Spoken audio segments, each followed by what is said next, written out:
Bem-vindos a mais um webinar da nossa série sobre corrupção, riscos de corrupção em empresa.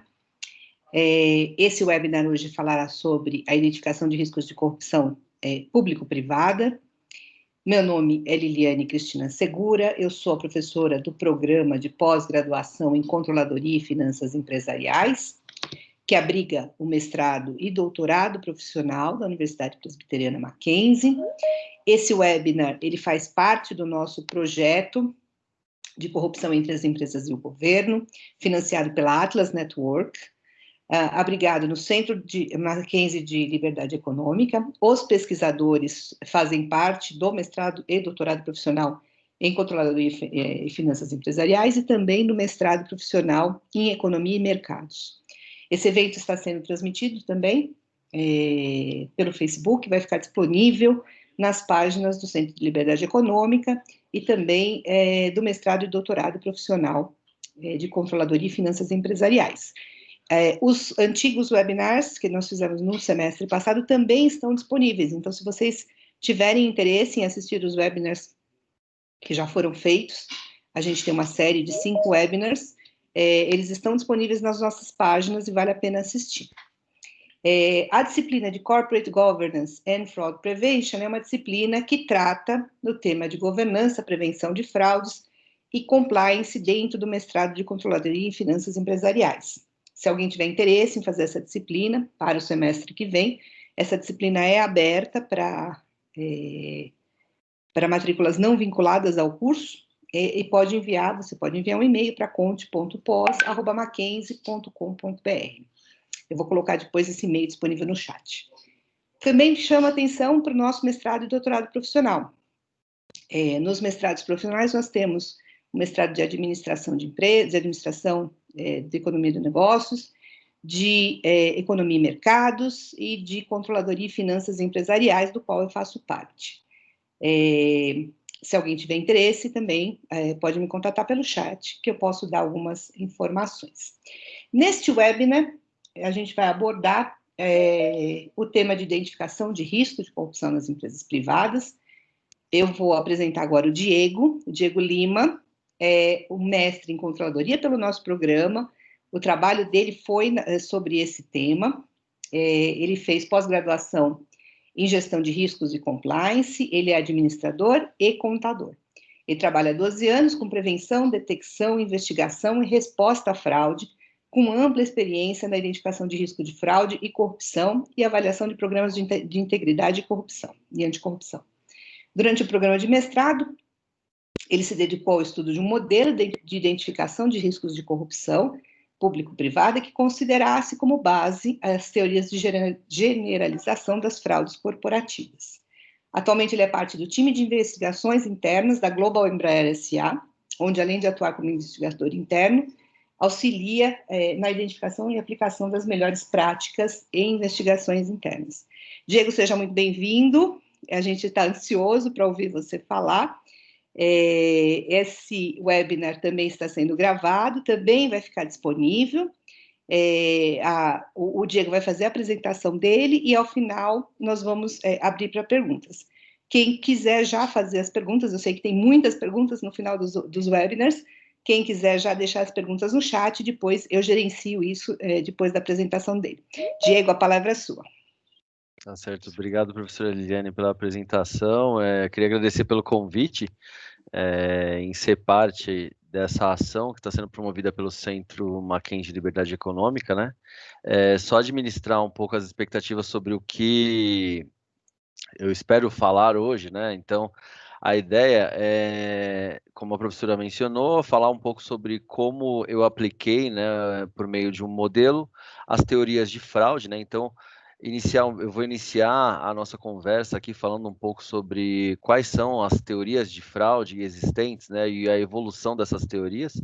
E depois a gente vai passar de fato para a aplicação e os resultados que foram observados ao aplicar aí o modelo de identificação de riscos de corrupção, considerando as teorias de fraude, tá? Então, antes de começar falando já sobre as teorias, eu acho que é importante a gente trazer um pouco da relevância do porquê que é importante, né, a gente pensar em modelos de identificação de riscos de corrupção e modelos de combate à corrupção, né? A gente eu poderia trazer diversas variáveis aí para justificar o porquê que esse tema é relevante, mas eu vou abordar um pouco mais a questão do custo para as empresas, né? E aí, trazendo uma perspectiva voltada ao quanto as empresas perdem de dinheiro por conta de pagamentos de corrupção que os seus agentes fizeram, né? A Universidade de Stanford, especificamente o time que cuida das questões relacionadas com leis anticorrupção dentro da universidade, né? O time que trabalha com pesquisas voltadas para esse tema, eles fizeram alguns levantamentos relevantes, né, e interessantes, e o que eles identificaram e que eles publicam isso, é um site que está disponível, publicado por eles, é que o custo para as empresas, quando a gente fala do ponto de vista de sanções, por conta de terem cometido atos de corrupção, é um custo bem relevante, né? Desde da aplicação da lei americana anticorrupção, o FCPA, o que eles observaram é que a soma total das sanções que as empresas tiveram que pagar chegou a um total aí de 23 bilhões em multas, né? E isso a gente está falando só de empresas que de alguma forma tenha negócios ou filiais, né, interação ali com o governo americano. A gente não está trazendo dentro do número empresas, por exemplo, que têm negócio somente no Brasil, ou negócios em outros países e que também receberam em um momento sanções aí por terem cometido corrupção, tá? O microfone, se o microfone de alguém está ligado, se puder desligar, por gentileza. Obrigado. Quando a gente fala, trazendo um pouco sobre o cenário de quais foram as empresas que mais pagaram sanções, né? Então, que mais pagaram por terem cometido crimes de corrupção, a gente tem aí as top 10, né? E o que chama a atenção e é algo que não deveria nos orgulhar, né? Nós temos duas empresas brasileiras, a Odebrecht e a Petrobras, que somados aí, a gente está falando de quase 5 bilhões pagos em sanções para o governo americano por elas terem cometido algum crime de corrupção, né, de acordo com o que é configurado corrupção pela FCPA. Tá? Então é um valor expressivo, né, um dinheiro que poderia ter sido aplicado de outra forma em outras ações para as corporações, mas que a gente vê aí que é a consequência do comportamento não ético. Tá? E aí um ponto que é bem interessante pensar é que as empresas não pagam, elas não perdem dinheiro só ao pagar sanções, né? Ao pagar pelas multas, elas perdem também por pagar a propina para o agente do governo, né? Então, quando a gente soma o valor total pago em propina para agentes do governo, né, internacionalmente, isso, mais uma vez, tendo como plano de fundo aí o FCPA, né, desde 1977, o que eles estimam, tá? E aí é o estimado porque é o que as empresas reportaram, é que o valor total pago em propina foi de 11 bilhões, né? Então é um valor bem expressivo. E essas são cifras que, de alguma forma, né, de algum ponto de vista, nos mostram que faz sentido combater esse tipo de ação, né? Porque isso impacta diretamente em empregos, isso impacta diretamente em oportunidades, né, dentro dos países, dentro das empresas. E para dar um pouco de visão, né, e trazer todo mundo para o mesmo ponto, quando eu falo o que é corrupção, com base no estudo que eu liderei dentro do Mackenzie, o esquema de corrupção que a gente está trazendo aqui é justamente aquele esquema de corrupção onde um agente de alguma empresa, né, ele promete ou ele oferece, né, algo de valor para um agente público, e objetivando aí receber algum benefício em troca de prometer ou de oferecer, né, de materializar aí o ato, tá? E eu não vou explorar aqui os diferentes esquemas de corrupção, mas no geral, quando a gente falar sobre corrupção nesse momento, a gente está falando desse tipo de corrupção, né? Então, alguém dentro de uma empresa que oferece ou que materializa, né, o ato de entregar algo de valor, ou dinheiro, ou algo de valor de alguma outra forma para um agente do governo em troca de um benefício, tá? Então, isso é o plano de fundo para o que é corrupção dentro desse estudo. E a ideia, quando eu iniciei o projeto, né, de pesquisa, o que eu observei, e aí é o que é importante a gente ressaltar, é que outros estudos já haviam sido apresentados e publicados, trazendo os temas de fraude corporativa. Então, esse não é um tema novo, né? Aproximadamente desde 1940 tem estudos, né, relacionados com o tema, desde o que é crime de colarinho branco, o que é corrupção e fraude corporativa, fraude ocupacional. E uma coisa que eu observei durante o desenvolvimento da pesquisa foi que hoje no mercado a gente usa muito pouco desses estudos, né? Existe uma aproximação muito tímida entre o que a academia produz de conhecimento do que diz respeito a o que é fraude, como a fraude funciona, quais são os elementos da fraude, né? E corrupção, e o que o mercado utiliza, né? O que é bem popular, que a gente consegue observar, que tem sido mais divulgado e que é mais utilizado, né, é o modelo do Triângulo da Fraude, que foi apresentado por Christie, né, lá a primeira vez em 1950, onde Christie, que ele estava durante a pesquisa de doutorado dele, o que ele observou ali é que não haviam, antes daquele momento, né, outras pesquisas que generalizassem e que apresentassem elementos do que é uma fraude corporativa, né? Qual que é a diferença entre uma fraude corporativa e uma fraude cometida fora das empresas? Tem diferença, né? Então, essas eram questões que vieram aí na mente de Christie e que motivaram ele a poder pensar, né, e desenvolver o seu projeto e a sua pesquisa quanto a entender e explorar melhor esse tema, tá? E aí, Christie, o que ele decide fazer? Ele decide usar um modelo aí de aproximação aos indivíduos, né, que haviam cometido fraudes corporativas, né? Então, o que ele faz, ele vai até um presídio nos Estados Unidos, se eu não estou enganado, em Illinois, e ele começa a conversar com indivíduos que estavam ali presos por conta de terem cometido crimes dentro de empresas, né? Então, nesse momento, ele não chamava ainda de fraude corporativa, né? Ele não estava denominando dessa forma. Então, o que ele quis saber é o que tinha de comum, né, entre os relatos desses indivíduos. Então, esse era o ponto. Então, ele começa a conversar com esses diversos indivíduos e o que ele começa a entender é que alguns elementos eram comuns dentro do discurso dos sujeitos ali, né? Quanto à fraude e alguns temas relacionados ao porquê que ela, como que se dá, né? Quais são os passos e por que elas haviam sido materializadas, né? Por que esses indivíduos haviam cometido ali de fato os crimes pelos quais os crimes que eles cometeram e por que eles estavam presos, né? Então, quando ele começa a avaliar os relatos dos indivíduos, né, o que ele percebe de comum entre todos eles é que eles começam relatando questões que mais para frente Chris ele classifica como pressão, né? E o que é interessante é que Chris ele observa que eram pressões.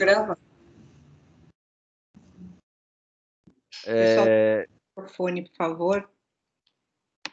O que é interessante é que ele relata que nos discursos dos sujeitos, né, ele observou ali que tinha o elemento pressão, é o primeiro elemento que aparece quando a gente fala de fraude corporativa, tá? E essa pressão estava relacionada com problemas financeiros, né? Então, problemas financeiros que esses indivíduos não conseguiam observar ali a possibilidade de ter o auxílio de alguém para resolver, ou que eles não tinham ali a percepção de solução sozinhos, né? Então, a partir daí, esse foi o primeiro elemento que o Christie observa, e é a partir desse momento ele define que começa uma fraude dentro do ambiente corporativo, tá? Mais para frente eu vou fazer a conexão entre o que ele define como fraude e o que a gente vai explorar sobre corrupção, tá? Mas é importante a gente delimitar muito bem esse conceito de fraude, como ela funciona, tá? E como ela começa. E aí, diferente do que alguns estudos apresentam, né? O que é importante a gente ter em mente, quando a gente fala do triângulo da fraude, né? Embora sejam 3 elementos comuns dentro de um mesmo fenômeno, que a gente está falando da fraude, eles têm uma ordem lógica que eles acontecem. Então, eles sempre vão começar por pressão. Então, o indivíduo sempre vai se sentir pressionado por alguma razão. E aí, a partir daí, o que Chris ele observa é que os indivíduos entrevistados, eles começaram a buscar oportunidades de materializar o crime, né? Oportunidade de solucionar aquilo que causava a pressão, né?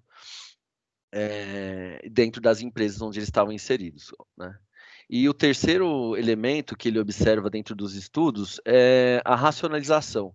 E aí ele meio que humaniza, né, o fraudador, né? Porque o que ele traz ali é que o fraudador, no momento da racionalização, então ele já tem uma pressão, ele tem que resolver um problema que origina, do ponto de vista desses indivíduos entrevistados, por conta de uma pressão financeira, né, um problema financeiro. Eles identificam ali a oportunidade de materializar uma solução não ética para esse problema, mas eles começam a entrar no terceiro elemento, que é a racionalização, num confronto moral, né? Então, eles começam a questionar os seus valores, né? Então, eles ficam nesse momento que eles começam a avaliar entre se é correto ou não fazer aquilo que eles começam a idealizar, né? E se faz sentido, se tem um benefício. Então, o que ele traz nesse processo de humanização do sujeito que comete a fraude é que não significa que nestes casos, né, os sujeitos nasceram fraudadores, né? Eles se tornaram por conta de uma situação, tá? Então, isso é o primeiro momento, né, que a gente começa, a partir de 1950, é quando a gente começa ali a falar sobre elementos comuns dentro de um processo de fraude, né? Elementos comuns dentro da fraude corporativa, né?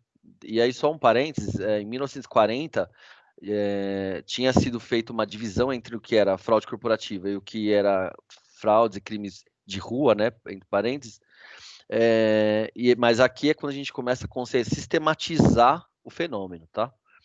E o que a gente observa, o que foi observado durante a pesquisa é que Christie fez a proposta do Triângulo da Fraude, foi muito utilizado e é muito utilizado até hoje por diversas associações e órgãos, tá?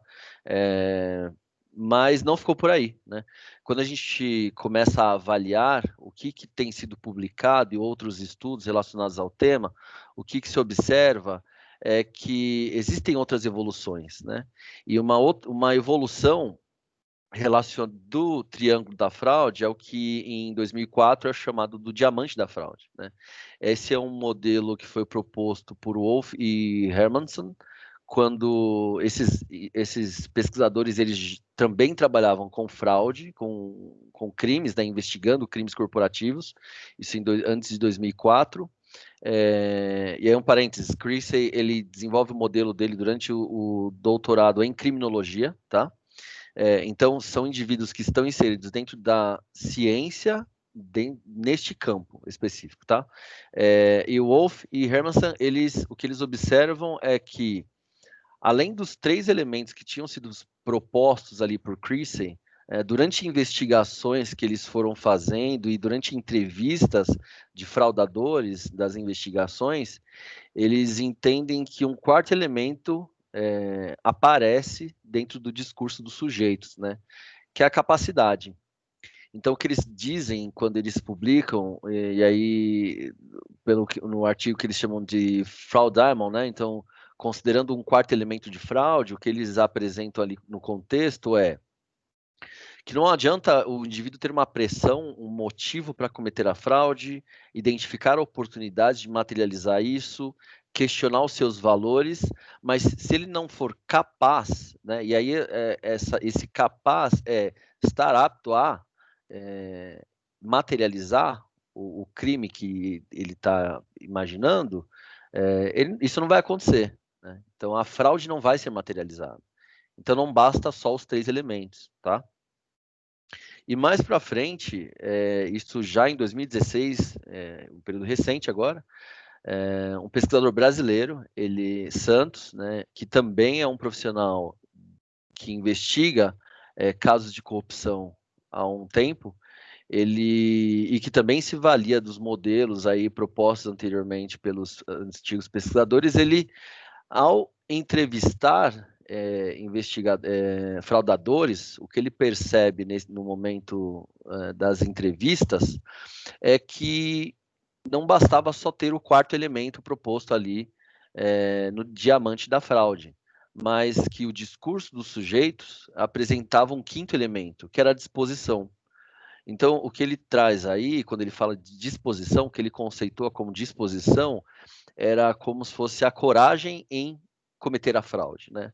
Porque eu posso ter um motivo para fraudar, eu ter oportunidades, vulnerabilidades de controle. Então, quando a gente fala de oportunidade, a gente está falando de vulnerabilidades dentro de um processo, por exemplo.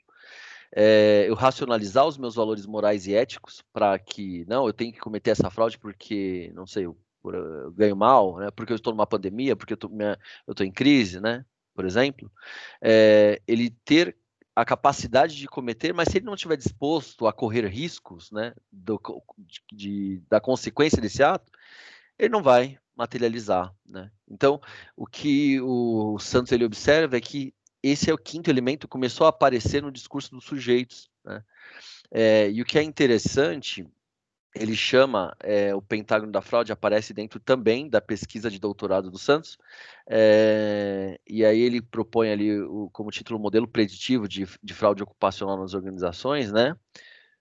Porque ele entende ali que ao buscar os 5 elementos, você pode de alguma forma mitigar crimes de corrupção, crimes de fraude especificamente, né? A gente está falando de fraudes ocupacionais. E está muito em linha, quando ele apresenta esse quinto elemento, está muito relacionado com o que Becker, né, um economista Nobel, ele apresentou lá em 1968, né, quando ele publica um artigo chamado Crime and Punishment. Né? Então ele dá uma visão de custo-benefício da fraude, né? O que Becker ele discute é que os indivíduos eles avaliam sim, né? Se faz sentido, né? Eles avaliam se eles vão ser identificados por cometer o ato da fraude. E outro ponto, o segundo variável que ele observou é que o custo, né? Qual que é o custo-benefício disso? Né? Se eu for identificado, a pena, né? É alta demais, eu estou disposto a. Então tem correlação, né? O que Becker apresenta em 1968 com o que o Santos apresenta aí como disposição, né? E ao mesmo tempo a gente tem um paradoxo em 1984, quando o Albert ele por meio de um artigo dele, onde ele apresenta ali questões relacionadas à prevenção de fraude, né? Albert ele é mais conservador do conceito de fraude, mas ele entende que é muito difícil você identificar uma fraude antes que ela aconteça, né? Que prevenir é um processo mais difícil. Isso é o que ele entende do ponto de vista dele, que vai de encontro com o que Santos propõe ali, que é ao buscar elementos do que é entendido no fenômeno fraude, você consegue de alguma forma endereçar ali e mitigar de alguma forma, tá? E o que eu observei durante a minha pesquisa foi que não só essas teorias que eu apresentei, né, do triângulo, diamante da fraude, o pentágono da fraude, né, e aí o importante dessas 3 teorias, o que elas têm em comum é que os 4 pesquisadores que apresentam essas 3 teorias focaram nos sujeitos, né? Eles não focam no ambiente, eles não focam em entender se a empresa tem controles ou não. Eles não focam em entender se o programa de integridade é robusto ou não. A questão aqui, o que eles focam é o que motivou o sujeito, né, a cometer o ato, a materializar a fraude, tá?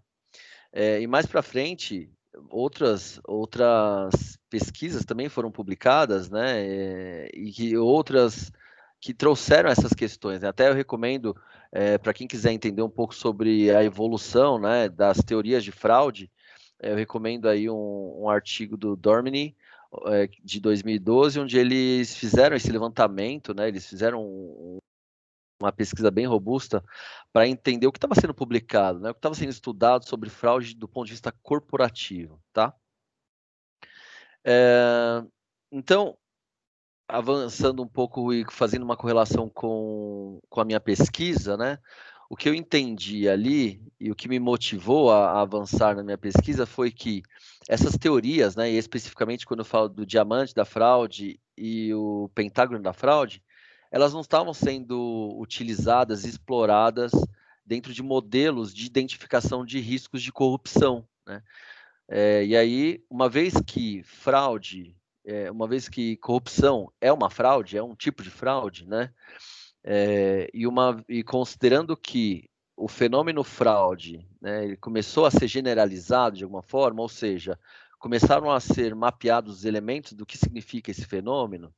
Então, por que a gente não está usando? Por que hoje as corporações, as grandes empresas não estão utilizando, né, e grandes consultorias não utilizam os modelos que sistematizam esse fenômeno dentro do processo de identificação de riscos, né? Então, esse foi um primeiro start ali que eu tive para poder pensar, né, o objeto da minha pesquisa, né? E o que eu entendia, né, e o que foi proposto, também motivado ali por Santos em 2016, é que, como ele traz, né, ao mapear os 5 elementos, né, ele entendia, ao apresentar esses 5 elementos, que existia ali uma possibilidade de alguma forma, identificar, né, que o avanço, né, a maturidade para uma materialização de fraude, né? E aí a gente foca, o objeto do estudo era justamente entender se as variáveis que foram apresentadas por Santos em 2016, por meio do pentágono da fraude, poderiam ser mensuradas por meio de uma ferramenta sistêmica e objetiva, né? Para, a partir daí, identificar os riscos de corrupção, né, público-privada, tendo como objeto não mais só o ambiente, os processos e os controles, mas o indivíduo que comete a fraude, né? Então é um outro olhar, é uma outra forma de entender riscos aí, né? Não considerar o risco só pelos processos que os indivíduos estão inseridos, mas o indivíduo é o risco, né? O indivíduo é quem pode materializar uma fraude. Então eu tenho que olhar o quão maduro ou não esse indivíduo está para materializar essa fraude. Se ele tem ali na vida dele elementos, né, que estão relacionados com o pentágono da fraude, por exemplo. Para poder avançar dentro desse estudo, então, uma vez que o objetivo foi mensurar, né, os elementos do pentágono da fraude para identificar riscos de corrupção especificamente, né, e uma vez também que a proposta do estudo era, de alguma forma, aproximar, né, o que a gente tem de pesquisas científicas com o que tem sido utilizado dentro do mundo corporativo, né? Eu identifiquei como um modelo e uma possibilidade o uso de um questionário eletrônico estruturado, que é uma ferramenta de coleta de dados e de mensuração, e desenvolvido em escala Likert, né? Então, que é também um método de coleta e de mensuração de elementos aí mais relacionados ao comportamento humano, né? E que, voltando, uma vez que a ideia da pesquisa era mensurar o comportamento humano, e aí trazendo como comportamento humano 5 elementos, especificamente a questão de fraude, né? O que foi desenvolvido foram questões em escala Likert, baseadas em códigos, né, relacionados à pesquisa do pentágono da fraude, que pudessem mensurar os elementos do pentágono da fraude dentre os indivíduos, né? Que as empresas, de empresas no geral, tá? E por que eu optei por usar o questionário, né? Porque é uma ferramenta de baixo custo, né? Então, a gente tem aí diversos outros meios de poder gastar o dinheiro com consultorias, mas o questionário é uma ferramenta de baixo custo que pode ser utilizado por profissionais que atuam dentro de compliance, dentro de gestão de riscos, né, de controles internos, auditoria interna, investigações, e de alto alcance, né? Então, por exemplo, o questionário dessa pesquisa, ele foi enviado para indivíduos que trabalham em uma empresa globalmente, né? E foi enviado em português e inglês. Então, para poder ter uma amostra significativa, né? Um volume de dados significativo, para entender se faria sentido, né, utilizar esses modelos ou não. A gente teve como retorno dos questionários, né? Então foram 180 questionários válidos, e aí a gente buscou focar os indivíduos que foram foco, não foram indivíduos da organização inteira, mas foram indivíduos que apresentassem maior risco de corrupção para a organização que a gente estava estudando. Que a gente está falando de cargos de gestão, né? Então, estudos eles apontam, né, que quem comete crimes de corrupção dentro do ambiente corporativo, e aí voltando, corrupção público-privada, como eu apresentei no início no esquema, são gestores, né? Quem dá o aval, né, para grandes corrupções, para que grandes propinas sejam pagas, para que esquemas sejam desenvolvidos e criados, são profissionais em cargos de gestão, né?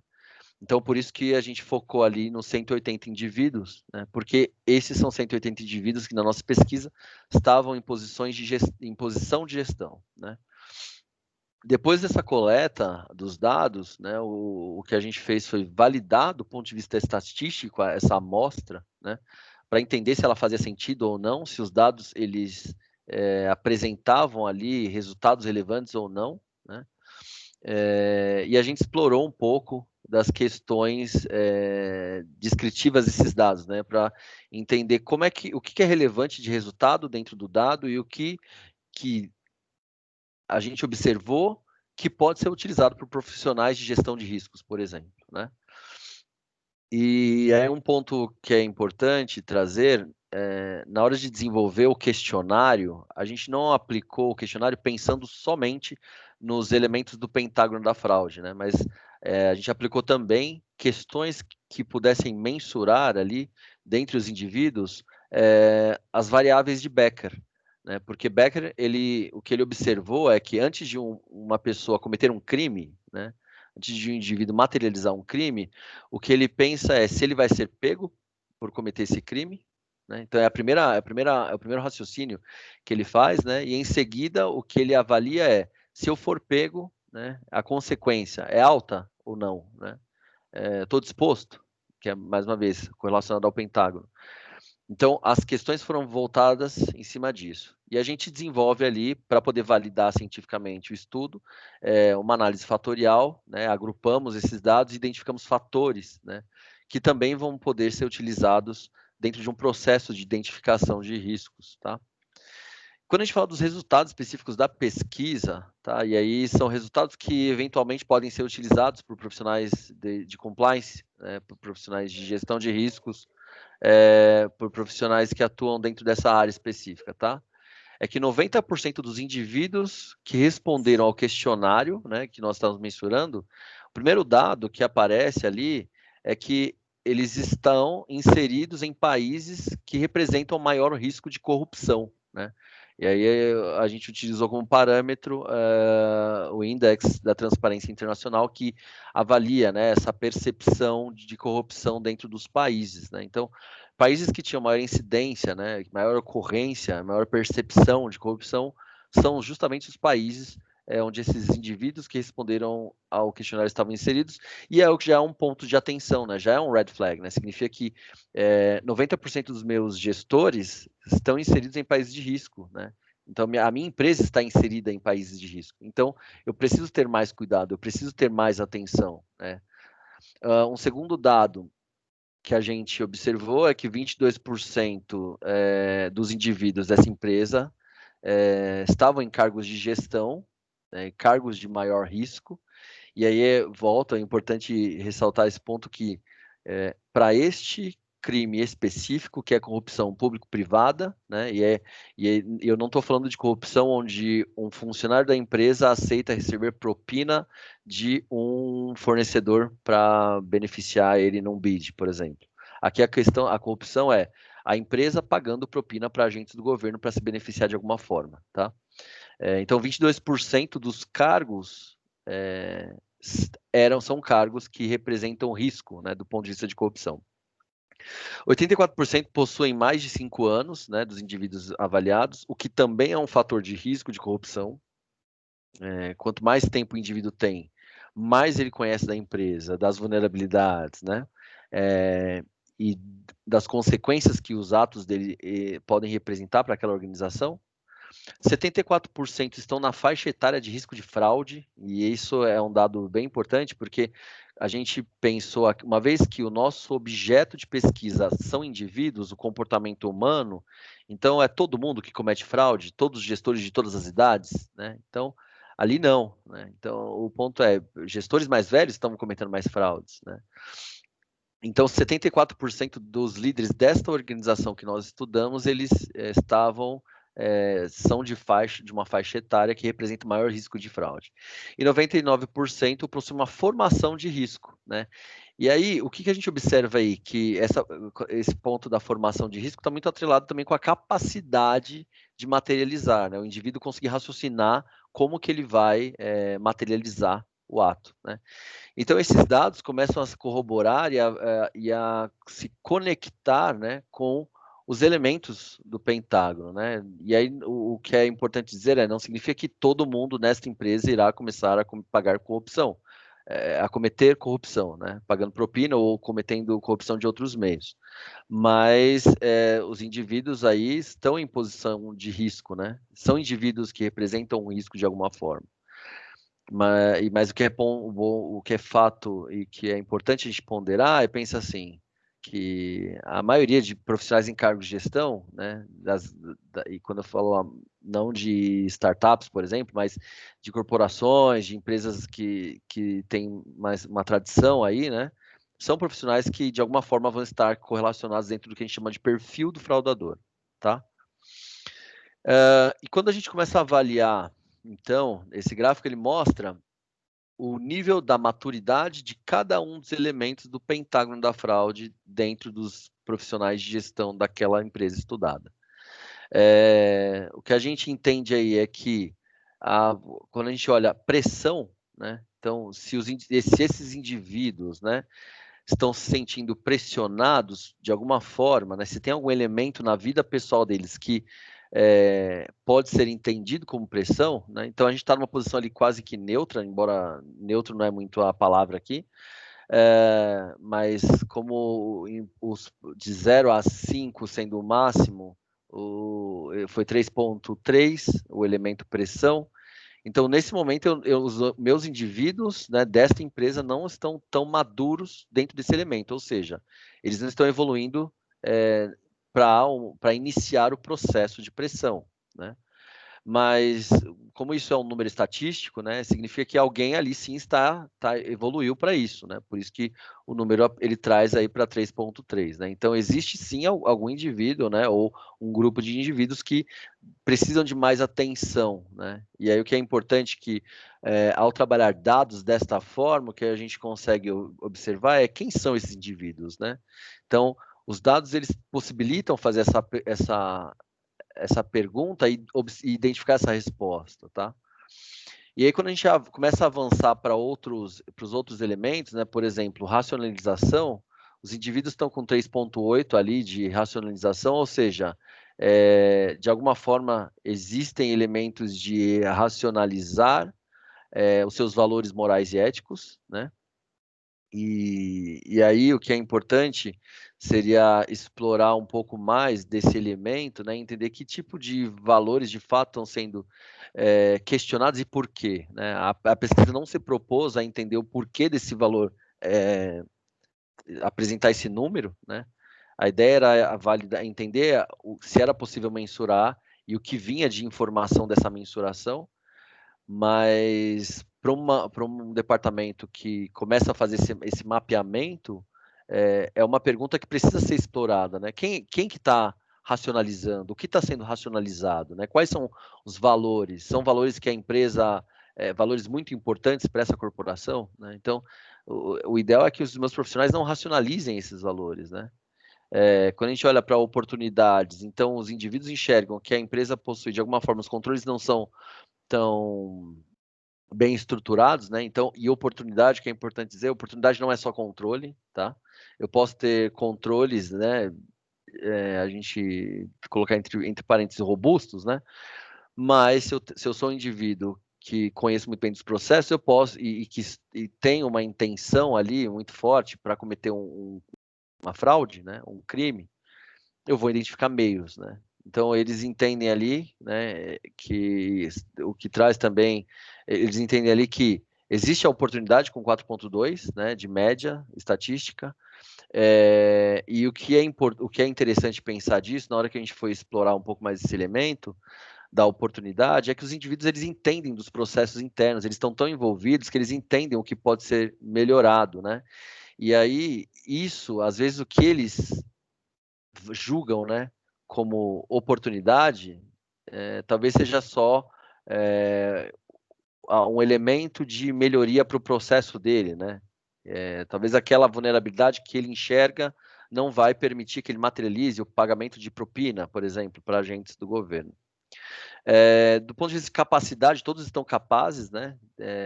Todos demonstraram ali ter capacidade para materializar. E aí está um pouco relacionado com o quanto eles entendem do processo, quanto eles entendem de si mesmos, né? Então, e esse elemento ele traz uma visão como o indivíduo se enxerga, né? Do ponto de vista de se ele consegue influenciar outros, né? Se ele se sente capaz de influenciar outras pessoas a ir junto com ele dentro de alguma ação que não esteja de acordo com os valores éticos da empresa, tá?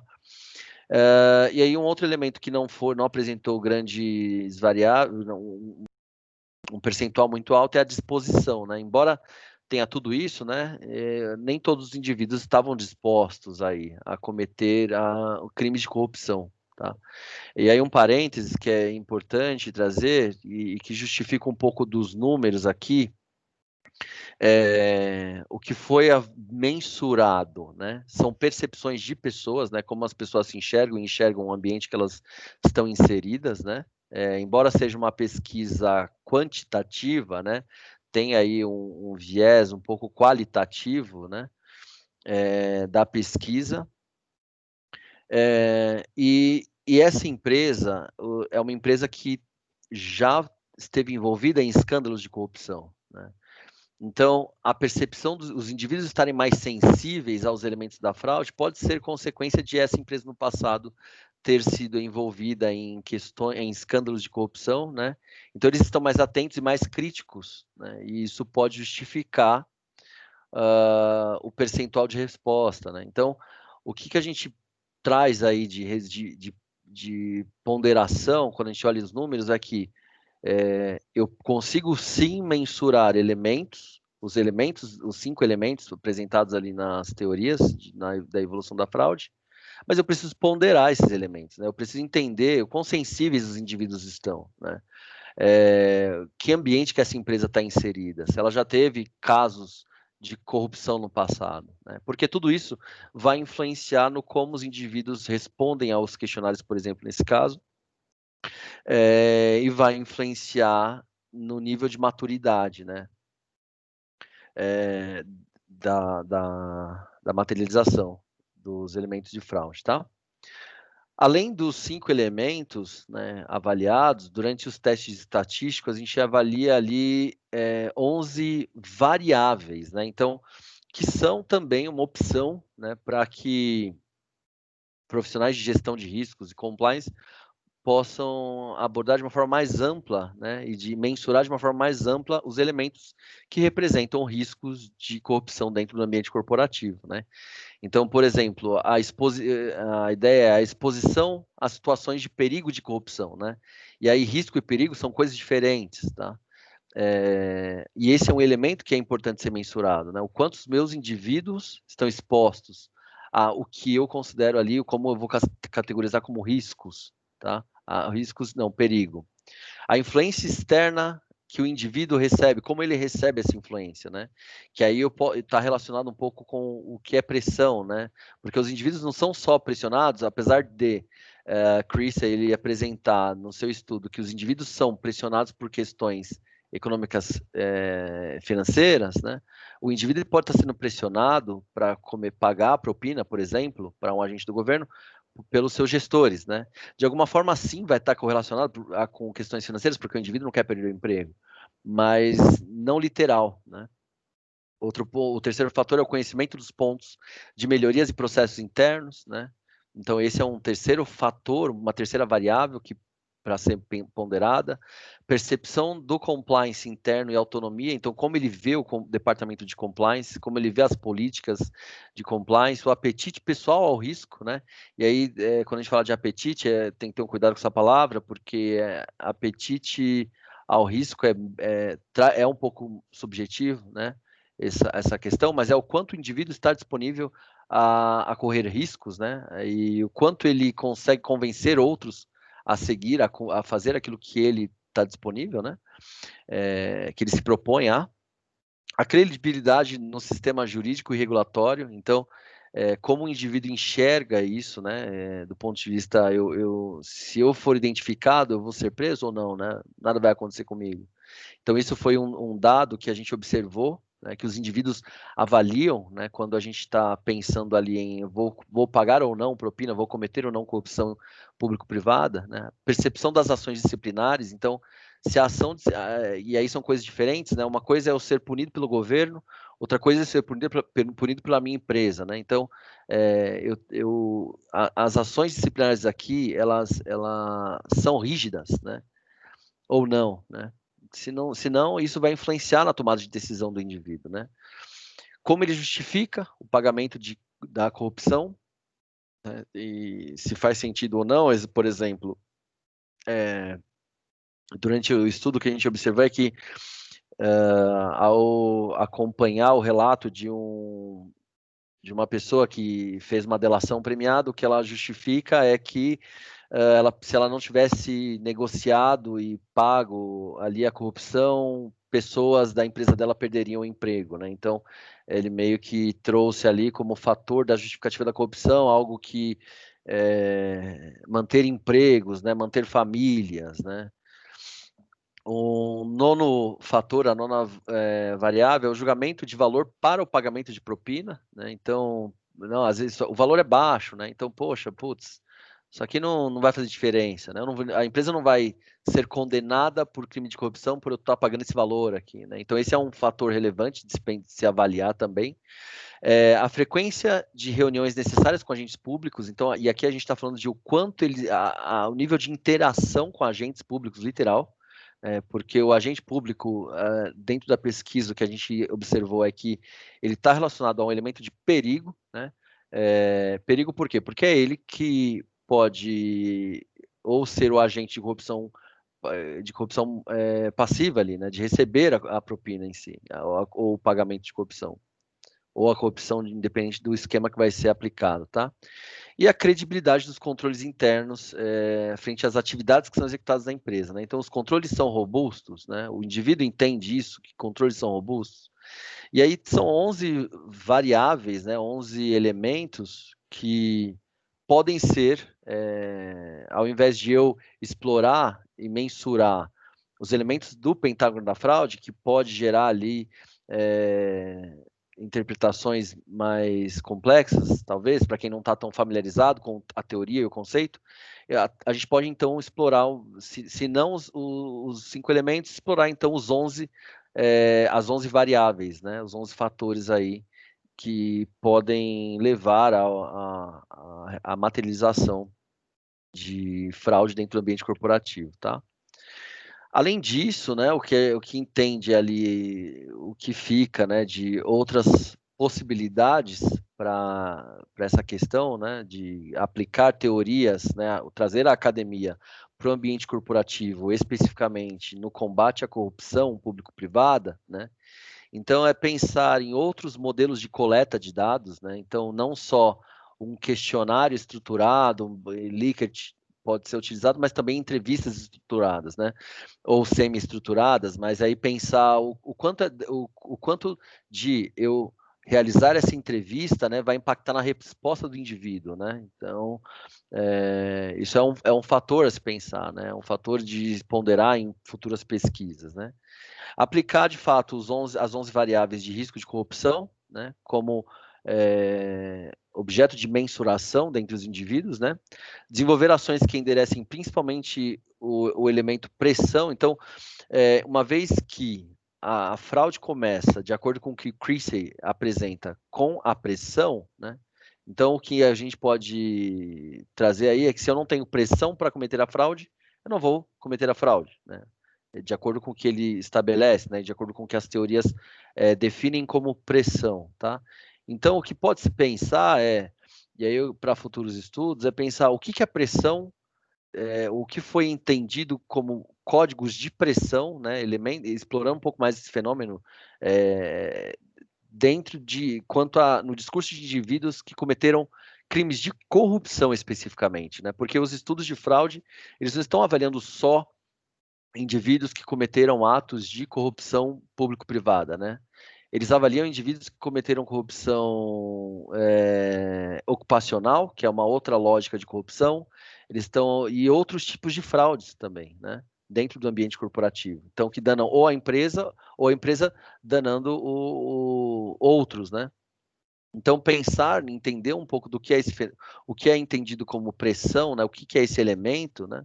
É algo que pode trazer um grande benefício para a gente pensar em como mitigar isso, né? Se eu sei o que é pressão, quando eu falo de indivíduos que cometem pressão e que essa pressão, no final do dia, ela gera uma corrupção público-privada, então como eu mitigo isso, né? Como eu impeço que a pressão comece, tá?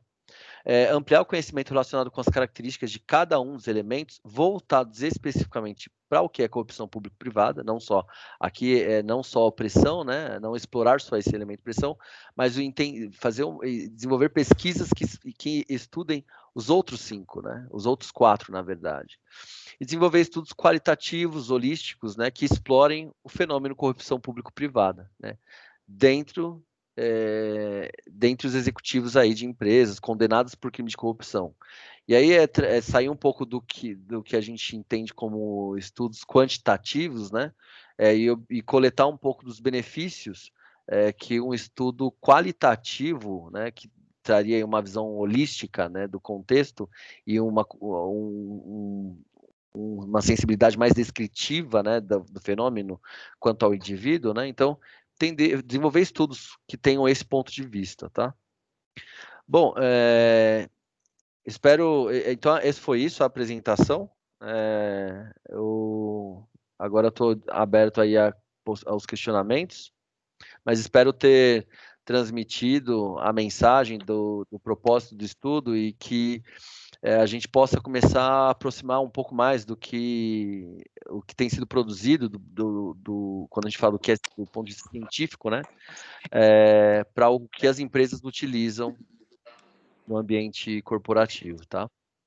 Obrigada, Diego. Extremamente prático e relevante a discussão que você está fazendo, né?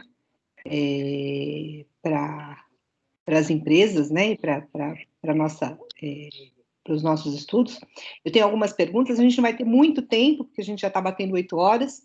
Eu tenho uma pergunta da Juliana, ela pediu para você explorar um pouquinho mais o fator 4 que você estava explicando.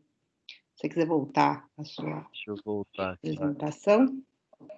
E aí ela também a Juliana também está perguntando qual é a diferença entre situações de risco e de perigo. Se você puder juntar as duas coisas, senão... Tá. Então, quando a gente fala, só começar pelo que a gente entende como perigo, tá? Só explicar um pouco o perigo. Perigo é um elemento que vai me gerar um risco, né? Por exemplo, trazendo aqui para o nosso caso específico, né? Um agente público é um perigo. Ele não é um risco por si só. Quando eu penso no agente público dentro do contexto, né? Ele é o perigo, né? Então, por que ele é entendido como perigo, né? Dentro desse modelo? Porque é por meio dele que eu materializo, né? Mas o agente público por si só, ele não é o risco, né? O risco é no indivíduo que pode se valer da interação com o agente público, né? Então, pensar assim, o perigo não é o problema, né? O problema não está em eu interagir com agentes públicos, o problema não está em eu interagir com oficiais do governo, né? A questão é como que se dá essa interação, tá? Não sei se eu estou respondendo aí a sua pergunta. E quando a gente fala do fator 4, né, da percepção do compliance interno e autonomia, né, o que a gente está explorando aí, o que a gente observou nesse dado, é como o indivíduo entende o programa de compliance anticorrupção das empresas que eles estão inseridos, né, e o quanto de autonomia ele tem para não cumprir com esse programa, né? Então, assim, não basta eu ter um programa de compliance robusto, né? E aí está um pouco relacionado com outros fatores, né? Os fatores, eles se correlacionam, tá? Eles não são individuais e eles, um gera impacto no outro. E isso é importante de pensar, né? Como os 5 elementos do pentágono da fraude, eles são um processo, né? Então, se o indivíduo não entende o programa de compliance anticorrupção, né, um programa de integridade como robusto, né, e se ele se vê como autonomia para descumprir, então isso é um ponto, né? Então isso é um red flag, né? Um ponto de atenção. Legal, Diego. A Juliana também pergunta o seguinte: como que as empresas poderiam se valer desse estudo de maneira prática? É possível aplicar sua teoria como uma consultoria? Essa é uma boa pergunta para você. Sim, né? Essa é a ideia. E aí o que é importante, durante o mestrado no Mackenzie, né? Durante o meu mestrado, a gente teve esse cuidado de, quando a gente fala de produção científica dentro da academia, não pode ser uma consultoria, tá? Uma coisa não tem correlação com a outra, tá? Mas o conhecimento científico pode sim influenciar para que consultorias sejam geradas, tá? E sim, respondendo à pergunta, sim, é possível desenvolver uma consultoria para mensurar, né? E aí o exemplo, vamos supor, se a gente for usar uma consultoria para mensurar questões de fraude, é justamente explorar os elementos aqui como foi feito, né? Então, é pegar essa pesquisa, como ela foi desenvolvida, e aplicar em outras empresas e entender como essas outras empresas, como estão os elementos, né, dentro dessas outras empresas, né? O que é importante pensar aí, quando a gente fala do combate à fraude e corrupção dentro do ambiente corporativo, quem vai ajudar, né, e auxiliar a interpretar os dados que estão sendo obtidos são profissionais voltados para isso, né? Por isso que quem apresentou as teorias de fraude e identificou ali possibilidades de evolução são profissionais que já estavam inseridos em investigações de fraude, né? Então, quando a gente fala de consultoria, ter um consultor que tem experiência nesse tipo de tema é o que vai ajudar a interpretar o dado e entender ali onde é ponto de atenção e onde não tem, né? Onde tem e onde não tem um ponto de atenção.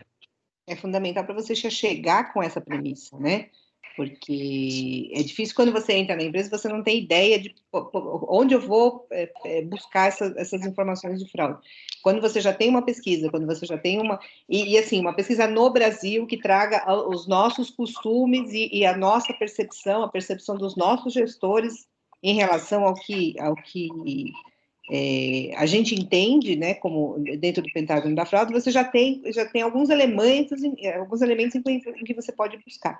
Acho que Só um parênteses, os indivíduos dessa pesquisa não estão só no Brasil. Acho que aqui a gente está falando são 8 países, mais ou menos, né? Não lembro agora de cabeça, mas foram os indivíduos estão espalhados. Você fez alguma separação que você consegue identificar o Brasil e saber o que chama mais atenção? Nos dados a gente consegue. Sim, né? E aí, uma coisa interessante.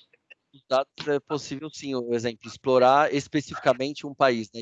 E aí, o que a gente fez na pesquisa foi não olhar só o país, sim, mas olhar, às vezes, a unidade, né? Então, aquela unidade, aquele segmento da empresa representa maior risco ou não, né? Legal. Mas você tem material para fazer mais coisas, inclusive, né? Porque aí você consegue identificar alguma...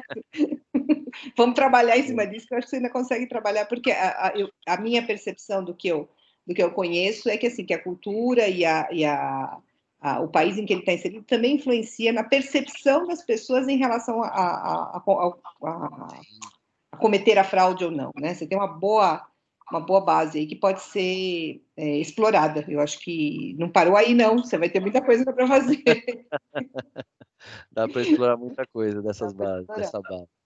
A Mônica está perguntando o seguinte, ó, tem uma pergunta. Pensando nos processos de compliance interno e os resultados mensurados no seu estudo, qual seria, na sua opinião, o primeiro elemento de revisão para mitigar as fraudes nas corporações numa visão preditiva? Preditiva. E aí, quando a gente fala de preditiva, essa palavra gerou muito barulho, tá? Quando a gente fala, principalmente quando a gente estava discutindo com os outros pesquisadores, porque aí a gente entra no que Albert ele fala assim, é possível prever, né? O que é preditivo? Mas é possível prever corrupção? Né? É possível prever crime? Muitos autores dizem que você não prevê, né? Que é impossível prever, né? Então, o ponto aqui talvez eu não consiga prever, mas eu consigo mensurar, a ideia eu consigo mensurar os elementos, né? E assim, não significa que se todos estiverem maduros, de fato vai acontecer uma fraude, né? Pode ser que não. Mas indo um pouco para a pergunta, se eu tiver que focar em um elemento, qual que é o elemento mais crítico, né? Que até eu disse no final da apresentação, é a pressão.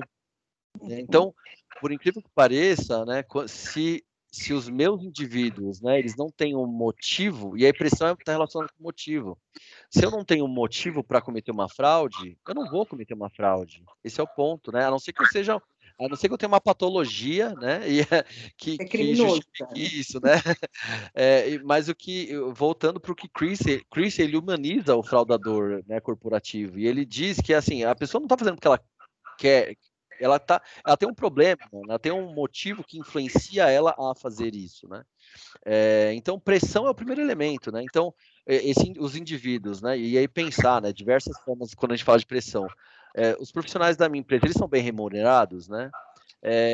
Os gestores têm um tone at the top, né? Eles têm um posicionamento, o tom é ético, né?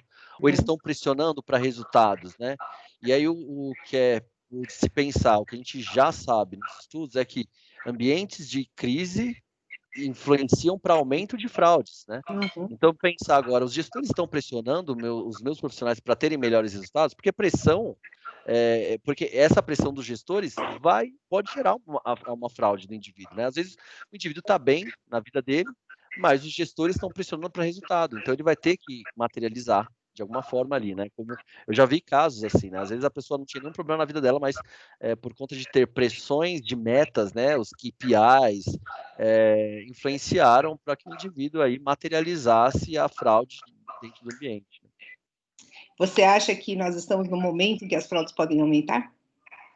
Eu acho que, e aí é interessante isso, os estudos eles não falam sobre o aumento da ocorrência exatamente no início da crise, né? Mas eu entendo que a gente está num momento de red flag, né? Eu entendo que agora as empresas precisam estar mais atentas às transações internas, né? Atentas a aditivos de contratos, atentas aos processos de bid internos, né?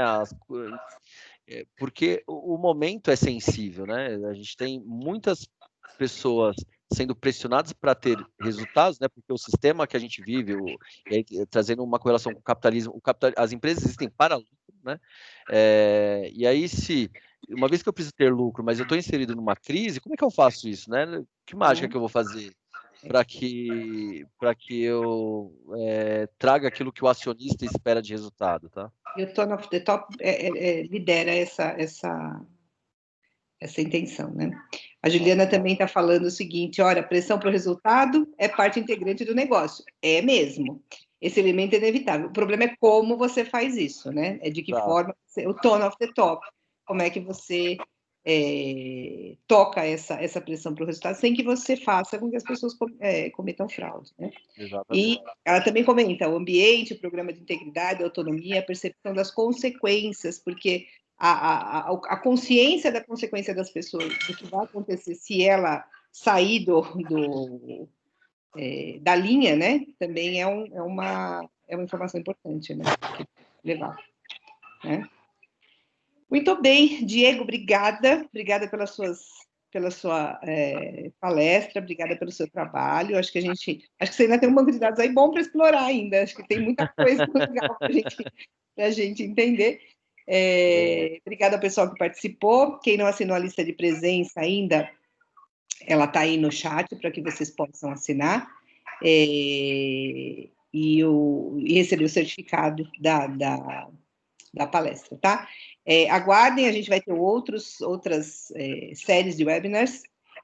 A partir desses webinars, nós estamos trabalhando com um livro, o Diego também está convidado, você não sabe ainda, Diego, mas nós vamos trabalhar com o livro. Nós estamos produzindo um livro com o resumo dessas apresentações, desses trabalhos, então fiquem ligados aí que a gente tem bastante material ainda para produzir, tá bom? Obrigada a todos e tenham uma boa noite. Obrigada, viu, Diego? Legal. Obrigado, professor. Obrigado a todos. Tchau, tchau, pessoal. Boa noite, bom descanso. Tchau, tchau.